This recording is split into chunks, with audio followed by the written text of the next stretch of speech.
కుస్తీ కళ్యాణి సోమవారం నుండి శనివారం వరకు సాయంత్రం 6:30 మన సన్ జెమినీలో.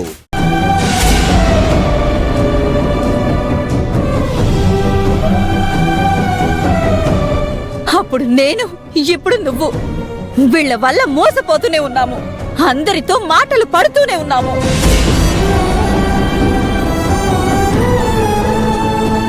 చూడండి, ఇప్పటి వరకు మీరు మా మీద చూపించిన అభిమానాలు చాలు.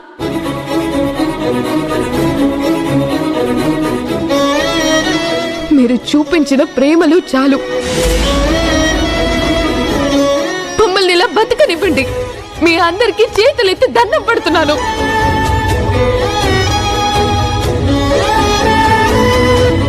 దయచేసి వెళ్ళిపోండి. ఇంకెప్పుడు మా గుమ్మంలోకి రాకండి. వెళ్ళండి ప్లీజ్.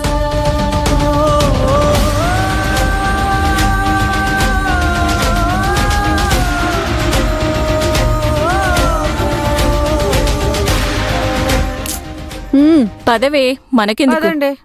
పద.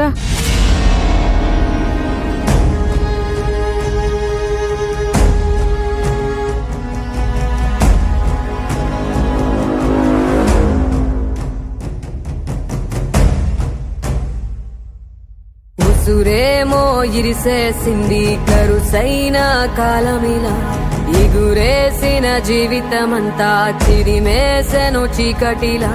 బాధ నీరు కూడా భాష లేక గొంతు మూగబోయనా, పొగిలినంతలోన పొంత నిండలేని నిండు వేదనా. చేరదీయబోతే సాయమేమో యతి నీడ చేర్చనా, నేరమెవ్వరిదో దారి తప్పి నిన్ను చుట్టి వేసనా.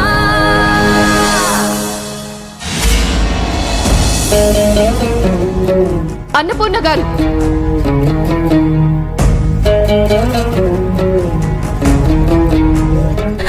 ఈవిడ గారి వల్ల అప్పట్లో నా జీవితం నాశనం అయింది. ఇప్పుడు ఈవిడ గారి పెంపకంలో పెరిగిన వీడి వల్ల నీ జీవితం నాశనం అవుతుంది.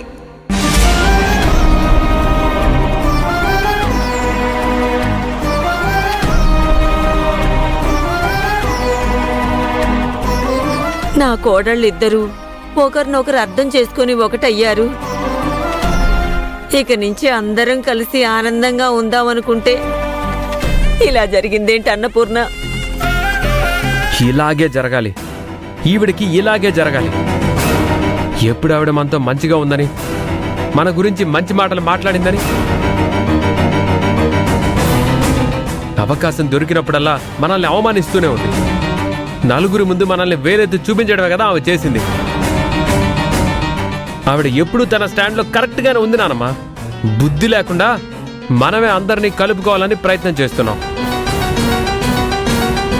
నువ్వు చెప్పింది కరెక్టే అల్లుడు. అరే అవ్వా, అందరినీ అన్నేసి మాటలంది. నా కొడుకుని తిట్టింది, నన్ను తిట్టింది, నా భార్య పిల్లల్ని తిట్టింది, ఆఖరికి అన్నపూర్ణ చెల్లెమ్మను కూడా ఇష్టం వచ్చినట్టు మాట్లాడింది. ఎప్పటివరకు నువ్వు వాళ్ళు వేరు మనం వేరు అంటుంటే తప్పు అనుకున్నాను. లేదు, వీడే కరెక్ట్ చెల్లెమ్మ, వీడే కరెక్ట్.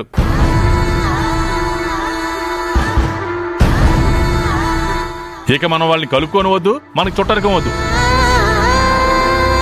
ఏమే, ముఖ్యంగా నీకు చెప్తున్నాను, ఇక నుంచి ఆ ఇంటి జోలికి కానీ ఆ వేద జోలికి వెళ్తే మాత్రం మర్యాదగా ఉండదా. చూడు, అందరం వదిలేస్తేనే మన వాల్యూ ఏంటో తెలుస్తుంది. నానా, లలితత్త ఏదో ఆవేశంలో మాట్లాడితే నువ్వేదో కావాలని మాట్లాడినట్టు మాట్లాడతావేంటి? ఏంట్రా ఆవేశంలో మాట్లాడేది? ఏ మాకు లేవా ఆవేశాలు? మాకున్నవా పౌరుషాలు? మాకు రావా పౌరుషాలు? నా పుట్టింటి మీద పడి తింటున్నానంట.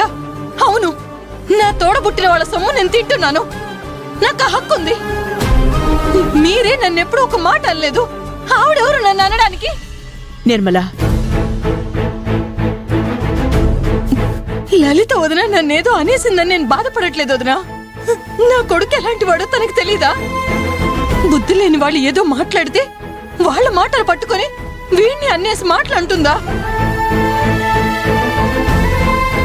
తన కూతురు జీవితాన్ని నాశనం చేయటానికి వచ్చాడా వీడు? ఆవిడేంటో ఆవిడ మనస్తత్వం ఏంటో అర్థమైంది కదా. ఇప్పటికైనా కళ్ళు తెరవండి. ఎవరిని ఎక్కడుండాలో అక్కడే ఉంచితే వాళ్ళ స్థాయి ఏంటో వాళ్ళకి అర్థమవుతుంది. మనం ఎంతవరకు ఉండాలో అంతవరకు ఉంటేనే మన గౌరవం మనకి దక్కుతుంది. అయినా వాళ్ళతో రాసుకోవడాలు పూసుకోవడాలు మానేయండి. అసలు వాళ్ళ మొహాలు చూడాలంటేనే అసహ్యం వేస్తుంది. అలాంటి వాళ్ళు ఇంటి ముందుంటే మనకే పరువు తక్కువ. అమ్మా, నాన్నతో చెప్పి వాళ్ళని ఇక్కడి నుంచి పంపించే. విష్ణు ఇంకా ఆపుతావా నువ్వు?